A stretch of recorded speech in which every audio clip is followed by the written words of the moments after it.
Buenas noches. Ustedes saben que cerca de Cristina Kirchner dicen que ella está segura de que el presidente Javier Milei va a fracasar. En el otro extremo hay fanáticos mileístas que dicen que el presidente va a triunfar a cualquier precio. Y en esos dos bandos hay empresarios, hay políticos, hay periodistas también.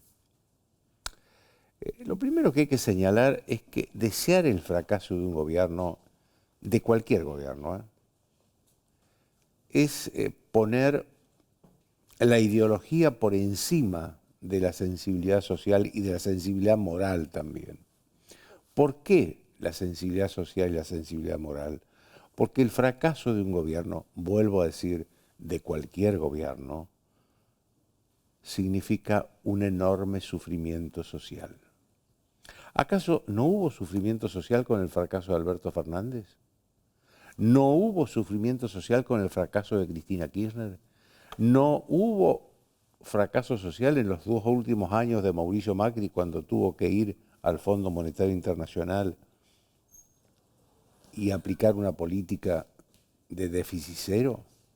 Claro que hubo sufrimiento social, muchísimo sufrimiento social, y lo podría haber si es que fracasara el presidente Milei. Seguramente si en un eventual fracaso del presidente Javier Milei habrá sufrimiento social. Desear que le vaya bien a un gobierno no significa renunciar, por lo menos en lo que hace al periodismo, a la responsabilidad de marcar lo que se hace mal o lo que no se hace. El periodismo tiene la responsabilidad de mostrar lo que nadie quiere ver. Eso es la síntesis del periodismo. Si el periodismo no hace eso, no tiene razón de existir. Directamente no tiene razón de existir. Veamos algo que pasó muy recientemente, que fue el choque de trenes en Palermo, la tragedia de Palermo. Tragedia que no fue porque no hubo muertos, pero sí hubo muchos heridos. A ver, todos sabemos que durante todos los años del kirchnerismo hubo desfinanciamiento del sistema ferroviario, mala administración, descuido del sistema ferroviario. Todos sabíamos, todo eso existió, no es un mito. Se descuidó al sistema ferroviario,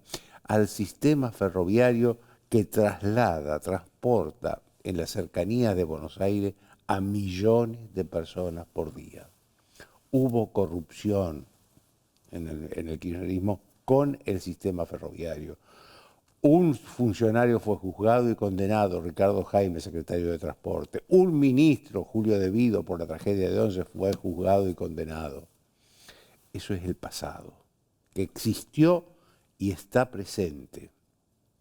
Pero en el presente también hay otras cosas que señalar.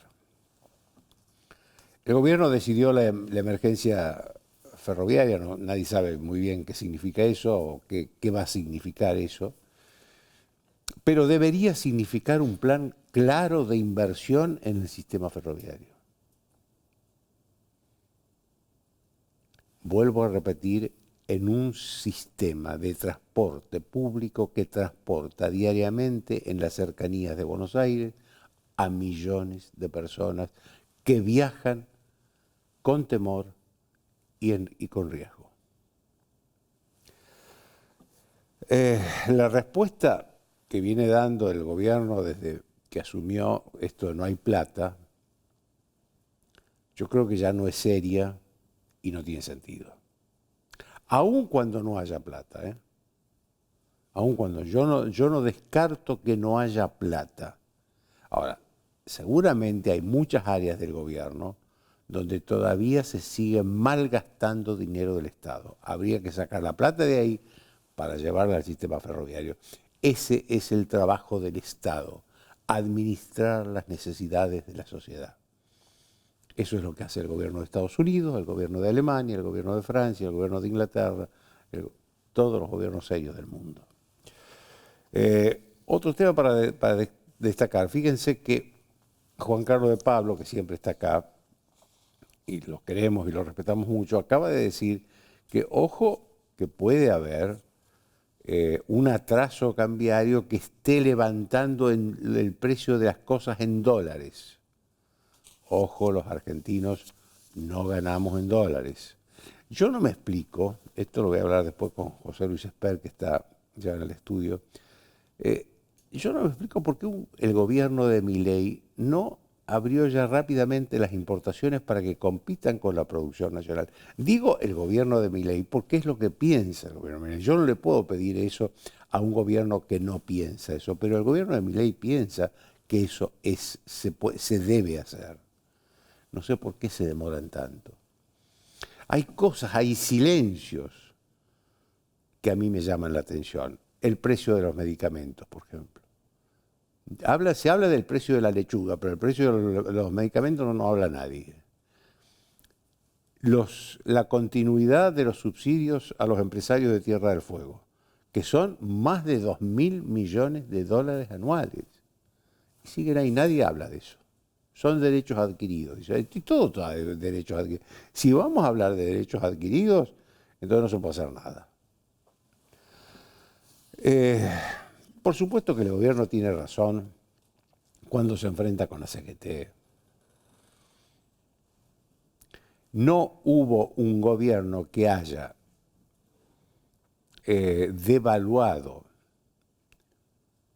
de tal manera la situación laboral y económica del país como el gobierno de Alberto Fernández. Y sin embargo, hay que preguntarse cuántos paros le hizo la CGT a Alberto Fernández. Ninguno, cero. A Javier Milei, que lleva solo... Alberto Fernández tuvo 4 años, ningún paro, cero. Javier Milei, 5 meses, 2 paros generales ya, y el anuncio de otro paro general ya por 36 horas, por 1 día y medio. Entonces, lo que uno ve, o lo que uno deduce al ver esto, es que los dirigentes sindicales no están defendiendo la situación de los trabajadores o preocupándose por la situación de los trabajadores. Están preocupándose por la situación de ellos. Temen que el gobierno de Milei haga una reforma laboral que les impida continuar al frente de los sindicatos donde están desde hace 50 años algunos de ellos. Yo siempre digo que la dirigencia, parte, no toda, parte de la dirigencia sindical es preexistente a la dictadura militar. Es el único sector de la dirigencia sindical, de la dirigencia argentina, que viene desde antes de la dictadura militar. El único. Ahora, cambiar de fanatismos no sirve de nada. Antes era la grieta entre el kirchnerismo y el antikirchnerismo. Ahora es la fractura entre el mileísmo, entre los mileístas y los antimileístas. Y el presidente, como en su momento Cristina Kirchner, hace su aporte a esa fractura. Tratando mal a sus adversarios, descalificando a los periodistas, hace su aporte a esa fractura innecesaria de la sociedad. Por supuesto que el presidente está contento ahora porque está bajando la inflación, esto es cierto, está bajando la inflación que venía alta a fines del año pasado. Bueno, durante todo el gobierno de Alberto Fernández fue alta, pero pegó un aceleramiento importante a fines del año pasado, a principios de este. Y ahora está bajando. Tiene razón en estar contento el presidente, tiene razón. Ahora, tiene para mí que subir un peldaño más en la economía. ¿Y qué significa ese peldaño? La reactivación de la economía. La reactivación de la economía. Para mí eso es fundamental. Yo veo en las encuestas que hay esperanza en la gente, todavía hay esperanza, pero también empiezan a aparecer los primeros síntomas de fatiga social. Antes, claro, todos los precios todos los aumentos de precios y de tarifas que hubo, que algunas de gas y de electricidad se están postergando, se han tratado de frenar los aumentos de las prepagas, pero, digamos, venimos de muchos aumentos de todas las cosas, incluidas las tarifas de servicio público como luz y gas, y también de las prepagas. Ojo, también esto es consecuencia de 4 años de Alberto Fernández, en los que las tarifas de servicios públicos no significaban nada en la vida de las personas, la verdad. Por lo menos de los que vivimos en la capital y en el Gran Buenos Aires, porque la verdad que en las provincias es otra cosa.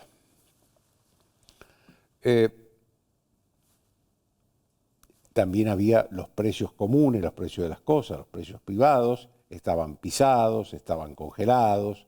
Entonces, veníamos de una situación que no es real, no hay una economía que pueda manejarse eficientemente con esos parámetros. No hay economía que tenga esperanza, ilusión con esos parámetros que entregó Alberto Fernández. Esto también es cierto. La sociedad evidentemente tiene una capacidad para interpretar que aún las situaciones aparentemente bondadosas, como son las de no pagar tarifas, los precios pisados y todo lo demás, son irreales y que la irrealidad no sirve. Porque por algo tiene esperanza, tiene la ilusión de salir de esto, de que esto le va a permitir ver una luz al final del túnel. Entonces yo creo que este es un país donde siempre la gente demuestra que está delante de sus dirigentes, que siempre demuestra que tiene más capacidad que la modesta capacidad de sus gobernantes. Esta es la verdad. Por eso creo que al presidente Milei hay que pedirle que no profundice la grieta. Él es el presidente de la nación y por lo tanto es el presidente de todos los argentinos, incluidos y sobre todo los que no lo votaron y los que no lo quieren. Él también es el presidente de ellos. Que la inflación baja es una buena noticia, el gobierno está contento, también es cierto, tiene razón para estarlo. Pero los problemas de la Argentina son tan profundos, tan amplios, que superan ampliamente la inflación. Después de una breve pausa, José Luis Esper.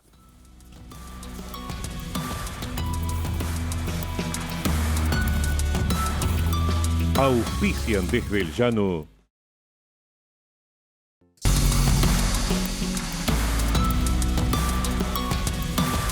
Vacía y cepilla los recipientes que acumulen agua.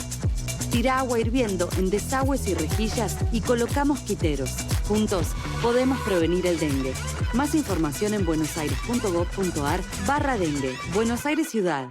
En Arcor trabajamos a través de una gestión sustentable, innovando en cada uno de nuestros productos para que todas las personas podamos vivir mejor. A la suerte hay que ayudarla. Con el Kini estás a 6 pasos de tus sueños. ¿Qué esperás para cumplirlos? 654-321 Kini 6.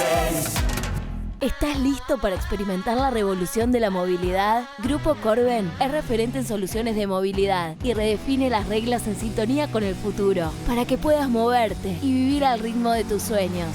Grupo Corben, nos movemos al futuro con vos. 91 años de historia. Conoce el Palacio Legislativo. Agenda tu visita guiada en legislatura.gov.ar.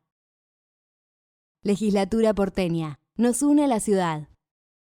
Grupo Petersen, desde 1920, construyendo el país. Ya podés bajar la app Alerta Tigre para conectarte al instante con nuestro centro de monitoreo. Tigre, municipio.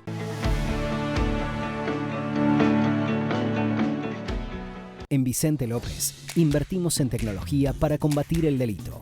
Sumamos agentes, equipamiento y patrullas para recorrer las calles y defender a nuestros vecinos las 24 horas. La seguridad es una prioridad. Vivamos Vicente López.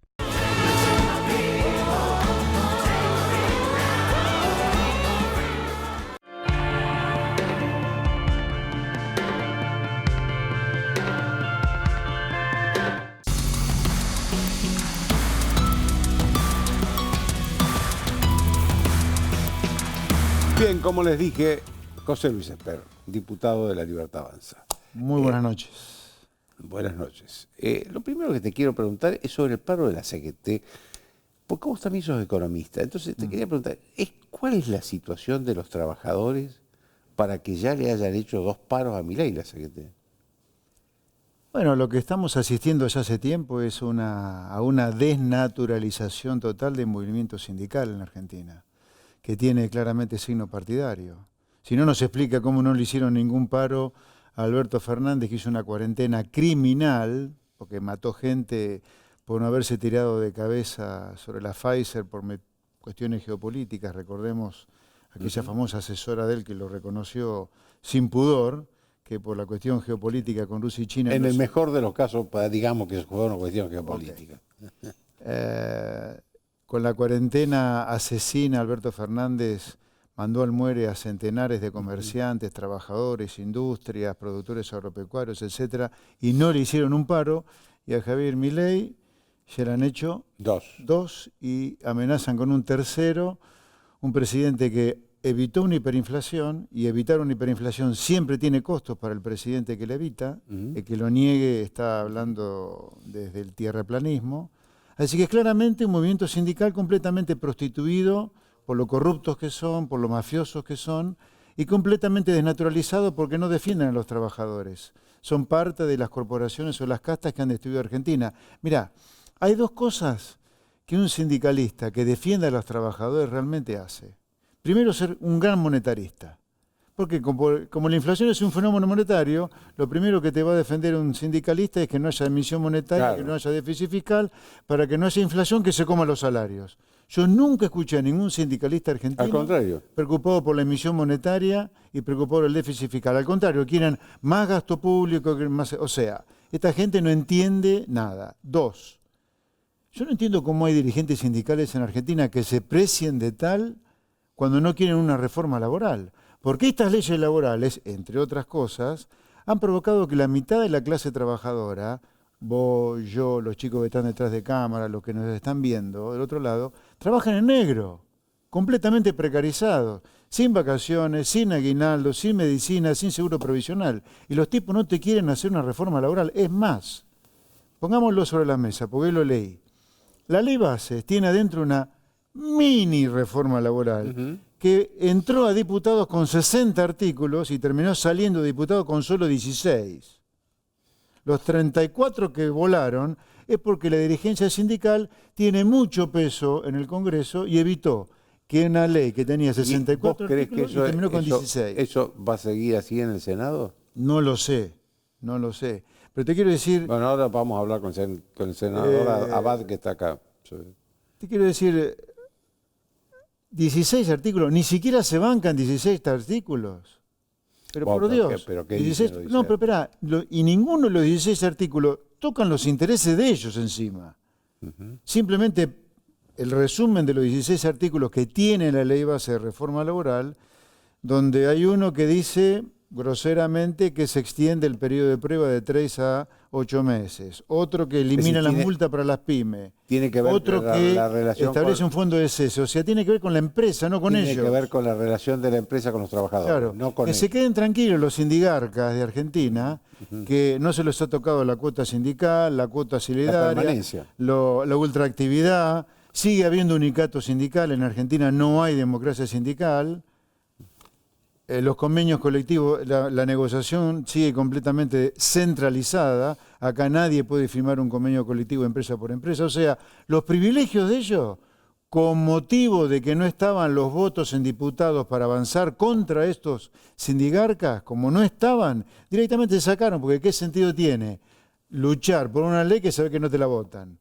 En diputados, el trabajo que se hizo, y lo hicimos muy a conciencia, diputados de La Libertad Avanza, diputados de la coalición cívica, el PRO principalmente, el radicalismo, hacemos coalición federal, innovación federal, y tengo que agradecerle particularmente a mi colaboradora Jimena Aristizábal, que ha hecho un trabajo extraordinario. Logramos contar artículo por artículo cuántos votos había. Y si no estaban los votos, ¿para qué íbamos a trabajar en el recinto con una ley que no salía?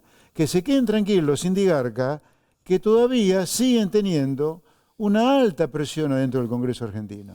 Hoy hubo allanamientos a Si fuera por mí, lo borro del mapa, todas las leyes sindicales que hay en Argentina, porque han provocado la miseria de los trabajadores. Y yo quiero trabajadores dignos, con altos salarios, que vivan bien y no esta asquerosidad que vivimos en Argentina. Una Argentina que es una villa miseria, en parte por el kirchnerismo y en parte por los sindicalistas que tenemos.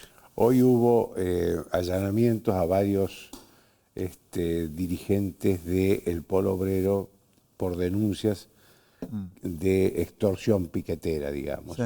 Y yo recordaba que vos hace más o menos un año tuviste un discurso muy fuerte contra Beliboni, el líder del Polo Obrero, sí, en la Cámara de Diputados.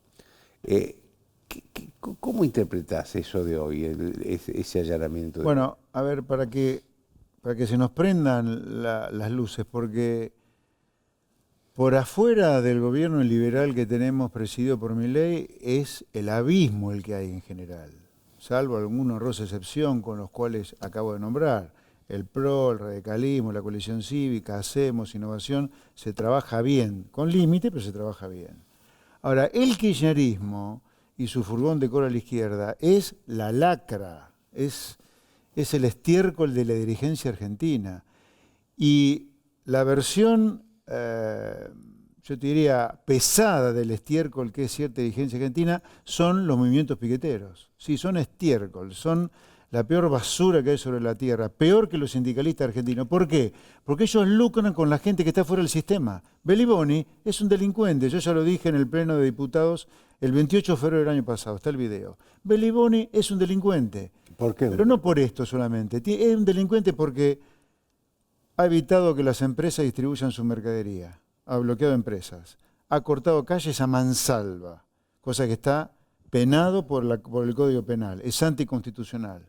Y ahora encima se le descubre esto, a la cárcel, Beliboni, saquémonos estas lacras de encima. Los planes sociales tienen que ir directamente al beneficiario por tiempo determinado, no es para siempre un plan social, contra alguna contraprestación que termine en la primaria si no terminó la primaria, que termine en la secundaria si no terminó la secundaria, que trabaje si no trabaja.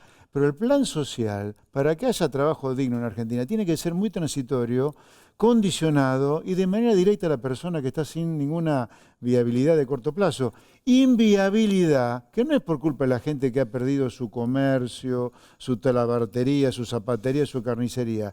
Y inviabilidad que le han generado a él, pobre, las crisis argentinas, de la cual está el maldito kirchnerismo, que finalmente logró el objetivo que tenía, que era transformar a la Argentina en una villa miseria, y estos sindicalistas malditos, que ahora tienen una segunda versión, que como yo digo ya es escatológica, que son los movimientos piqueteros.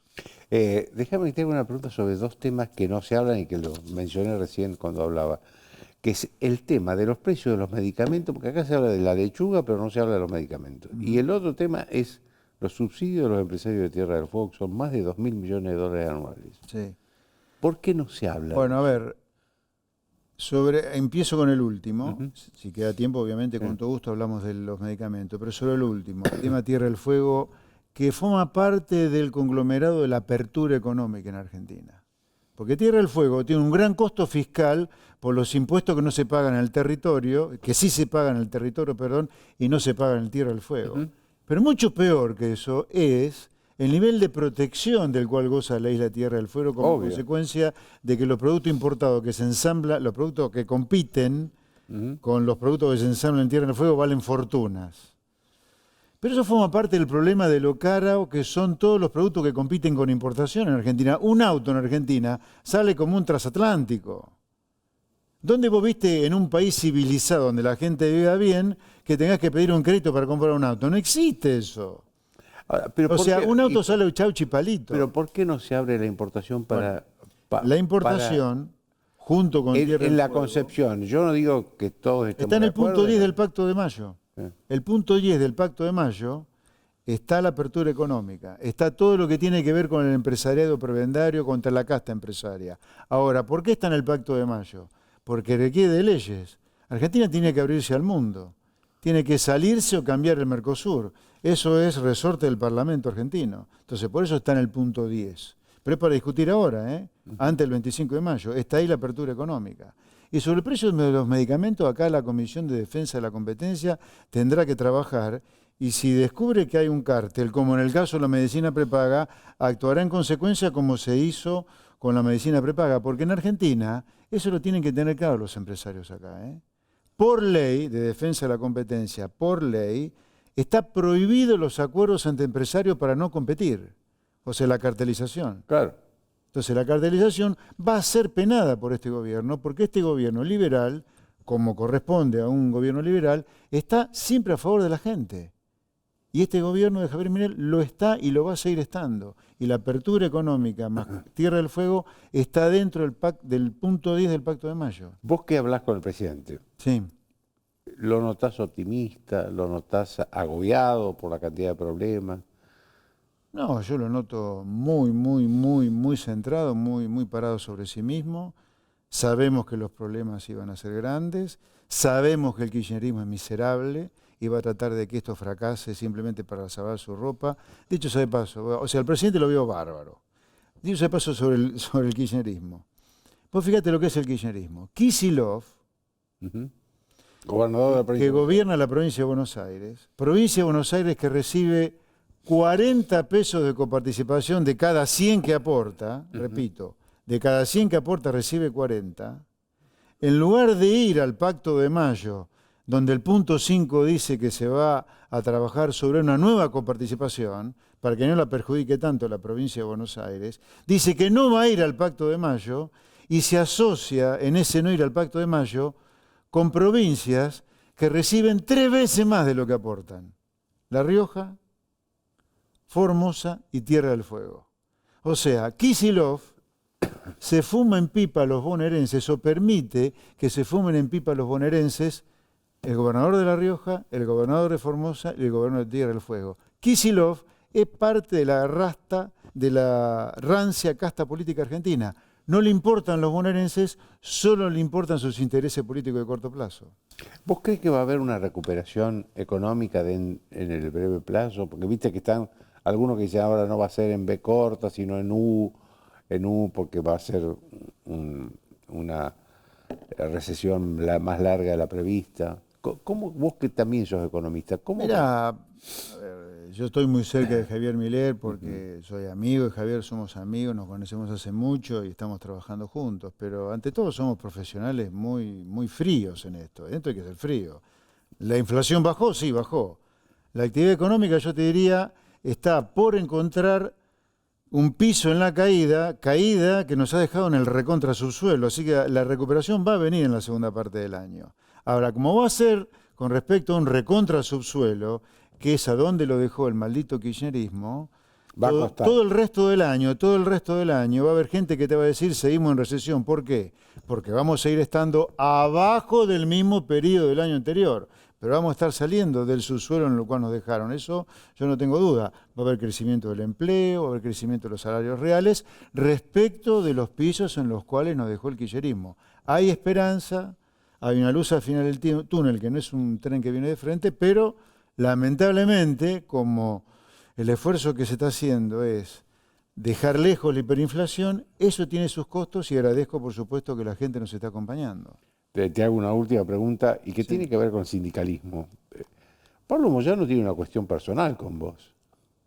Pues yo a Pablo Moyano le digo, repito, si fuera un buen sindicalista, y me olvido si es mafioso, chorro, delincuente, no sé, eso lo decidiría la justicia, pero yo le diría dos cosas que lo definen como que es cuadrado como una baldosa.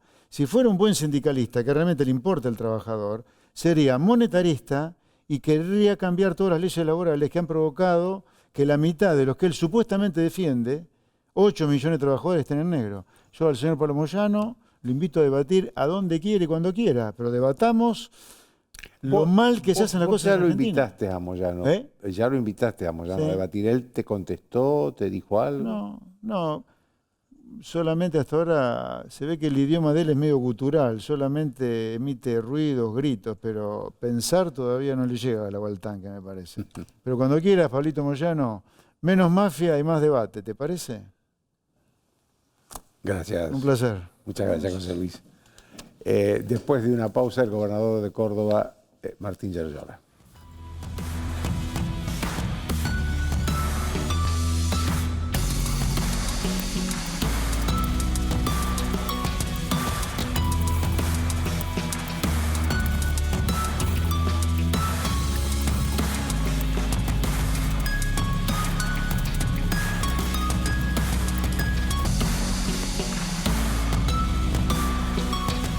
Bien, estamos con el gobernador de Córdoba, Martín Yarlora, que está en su provincia, en su despacho.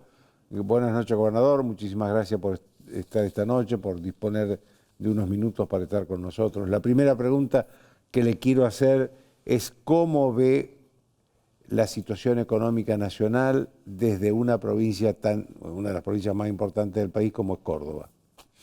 Hola Joaquín, un gusto saludarte y por supuesto saludar a todos los argentinos. Y tengo una mirada similar. Yo escuchaba la editorial que hacías. Creo que claramente hay que estabilizar la macroeconomía y el esfuerzo es general, es de todo el pueblo argentino, y cuando vos ves el listado del esfuerzo, los gobiernos provinciales estamos haciendo un esfuerzo también tremendo con medidas de austeridad y también con medidas contracíclicas, ¿no? En lo que tiene que ver el punto que hacías referencia a vos y recién lo veía también Esper, y creo que cualquiera que hable hoy, que es cuándo llega claramente la recuperación, hasta cuándo llega el nivel claro de esta caída en materia de la actividad económica y del estancamiento, ¿no? De la pérdida de trabajo. ¿Qué hacemos nosotros? Bueno, nosotros estamos tratando de hacer medidas contracíclicas que tienen que ver con, por ejemplo, fuimos uno de los primeros en lanzar créditos para apoyar la producción, para la venta de maquinarias, créditos en este caso inmobiliarios para la construcción o compra de vivienda, suplimos los recortes nacionales, por ejemplo, con el incentivo docente lo pagamos nosotros. Podría darte un listado de muchísimas medidas que estamos tratando de hacer. Seguimos, por ejemplo, sosteniendo la obra pública y los servicios. Eso nos hace que tengamos menos desempleados en la construcción.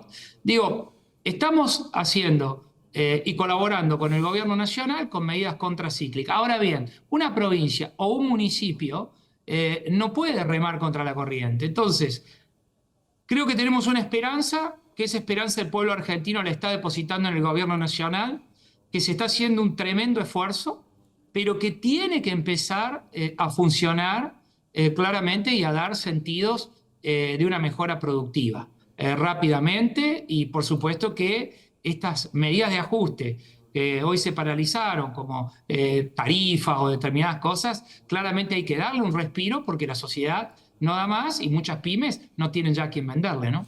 ¿Cómo está tratando el gobierno de Milei a Córdoba? Y te pregunto esto porque por lo general durante los anteriores gobiernos, sobre todo el gobierno de Cristina Kirchner y de Néstor Kirchner, Córdoba fue maltratada. Me acuerdo que esto lo denunciaba claramente los exgobernadores tanto de la Sota como Schiaretti. ¿Cómo está tratando Milei a Córdoba? Yo creo que a nosotros nos tratan igual que cualquier provincia, porque en definitiva el recorte hoy es igual para todos, pero el recorte es casi total. A ver, nosotros hoy recibimos 0 pesos en materia jubilatoria. Nuestra caja de jubilación recibe 0 pesos y nosotros estamos pagando las jubilaciones provinciales. El destrato en Córdoba, claramente el primer tema que hay que hablar con Córdoba es el esfuerzo que los cordobeses hacemos en materia de retenciones. O sea, Córdoba viene desde hace muchísimos tiempos, desde que se crearon las retenciones con el agro, colocando, por ejemplo, el otro año, que no fue un buen año, más de 3.000 millones de dólares. Imagínense lo que sería Córdoba sin retenciones en estos 20 años. O sea, si hoy es una potencia, Córdoba estaría prácticamente en el doble o en el triple de su capacidad productiva, aportándole más al país y, por supuesto, con una mejor performance económica. Pero hoy nos tratan en igualdad de condiciones, no nos entregan ningún recurso, y te diría, por ejemplo, en el caso de la caja de jubilaciones, bueno, 0 pesos, eso es una injusticia tremenda. Pero digo, creo que hoy todas las provincias estamos soportando. Cuando vos ves el listado de quiénes son los que más están soportando esta situación económica para llegar al superávit del gobierno nacional, claramente son las provincias.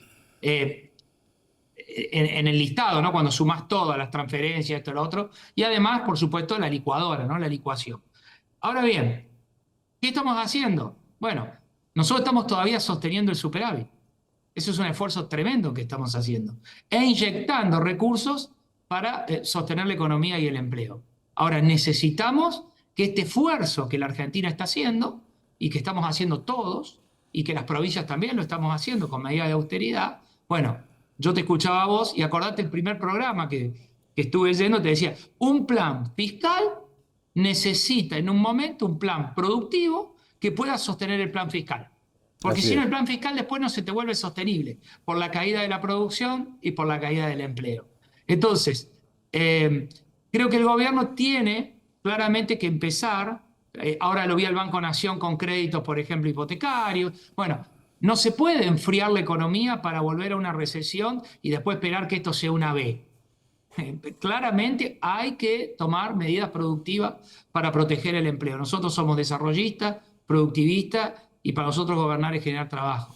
Entonces, me parece que ahí está el punto, ¿no? De cuándo rebota la economía en la B. Porque si no, la inflación va a bajar a niveles claramente bajísimos, pero con recesión y con depresión. Entonces, en un momento hay que tener un plan de estabilización económica que tenga niveles claros bajos de inflación, pero con un movimiento económico que te permita el empleo y que te permita la reactivación de la producción. Ese es el pensamiento, ¿no? Déjame que te haga una pregunta que tiene que ver con el peronismo.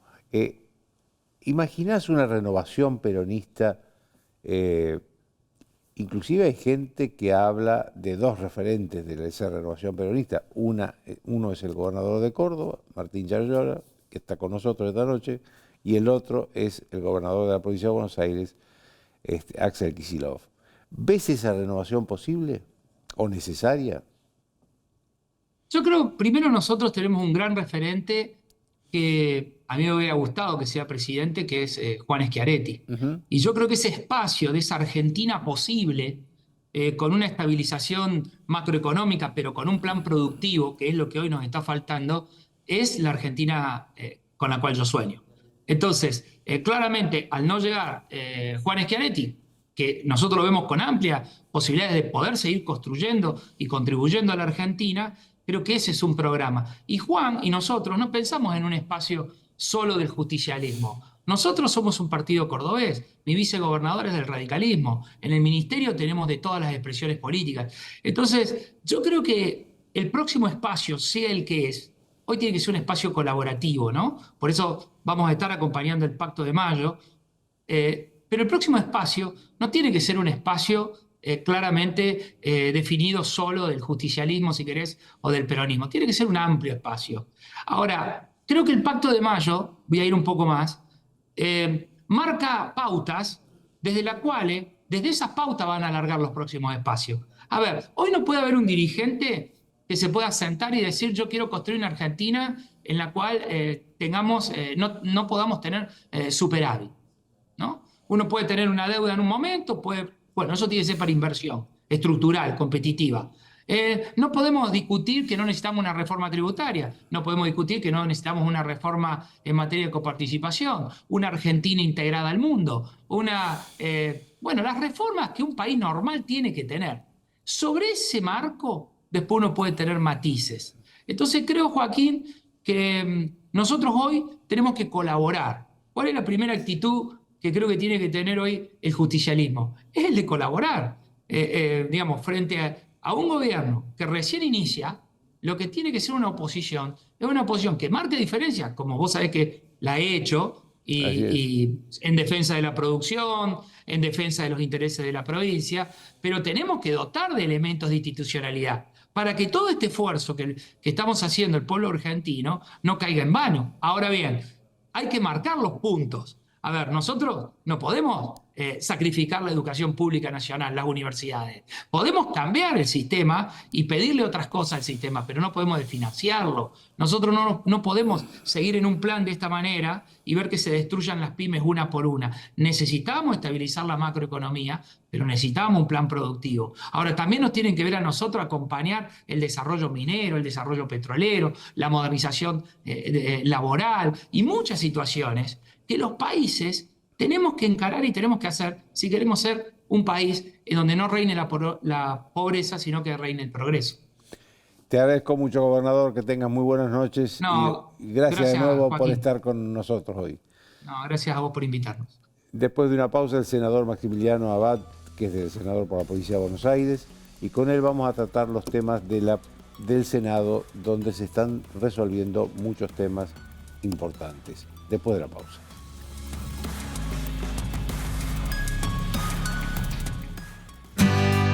Cuando doy clases, pongo toda mi energía. En casa, la cuido. Si las puertas y ventanas no cierran bien, te conviene usar burletes, para que no se pierda el calor. Cuidemos el gas. Es un mensaje de las distribuidoras de gas natural.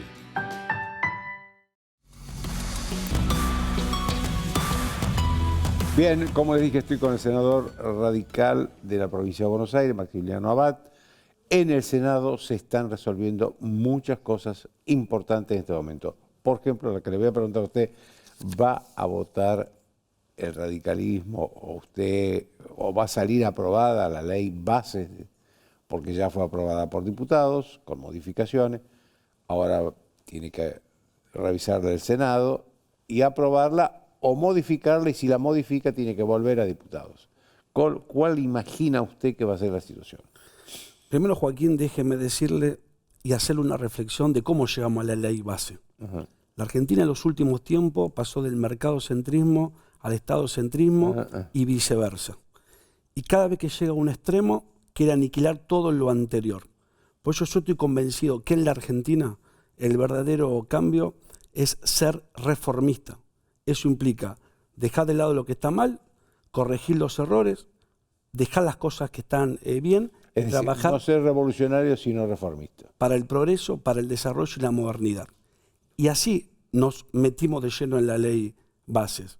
Por eso nosotros decimos concretamente que esta ley, en nuestro rol de Cámara Revisora, tenemos que analizarla punto por punto y poder construir una legislación que, como quiera el presidente, para los próximos 30 años, sea una herramienta jurídica sólida, previsible y por sobre todas las cosas que dé seguridad jurídica, tanto al interior de nuestro país como para las grandes inversiones que esta misma ley se propone.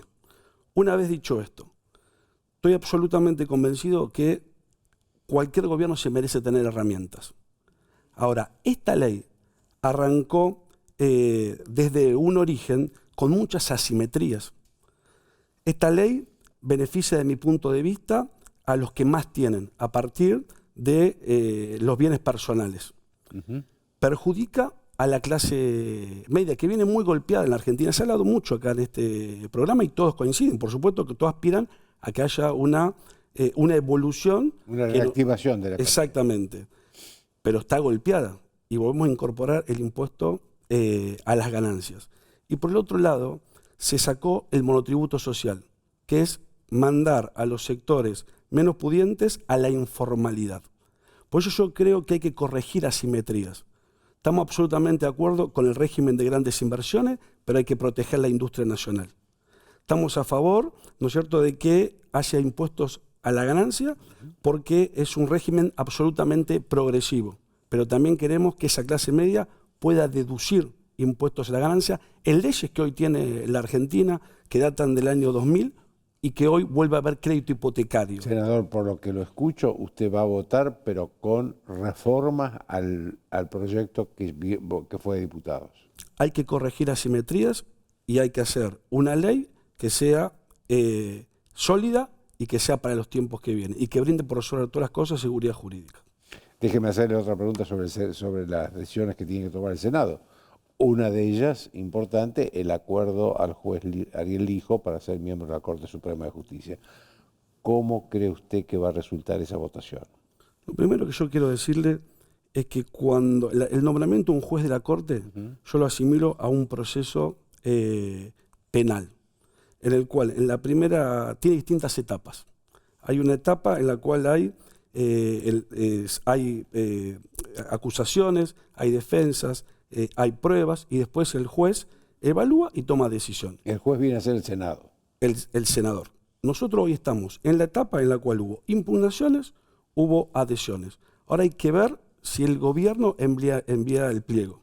Si el gobierno envía el pliego, empieza la segunda etapa, que es la de las audiencias públicas, en donde van a estar los actores sociales, la televisión, y al final del camino hay que tomar una decisión.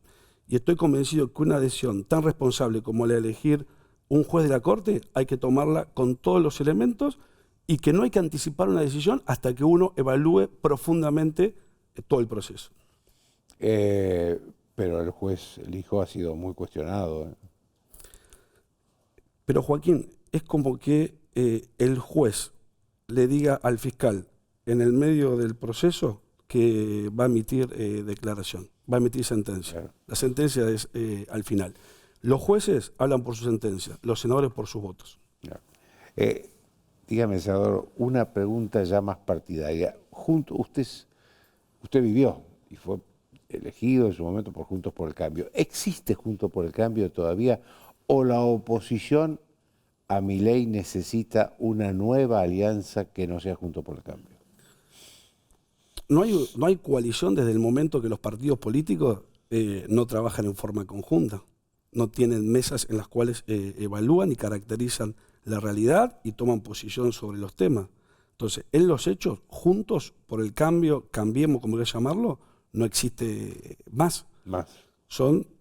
Han tomado en muchos de los casos caminos distintos. Nosotros desde el radicalismo somos opositores y yo creo que hay que ser opositor reformista. ¿Esto qué implica? Ser opositor, pero entrar en el debate del futuro. Un debate y un futuro que deje atrás la decadencia y construya progreso, desarrollo y modernidad. Pero eso significa que el radicalismo se imagina con una propuesta solitaria electoral o en una nueva alianza que no sea Juntos por el Cambio, como usted bien lo dice, pero con una nueva alianza.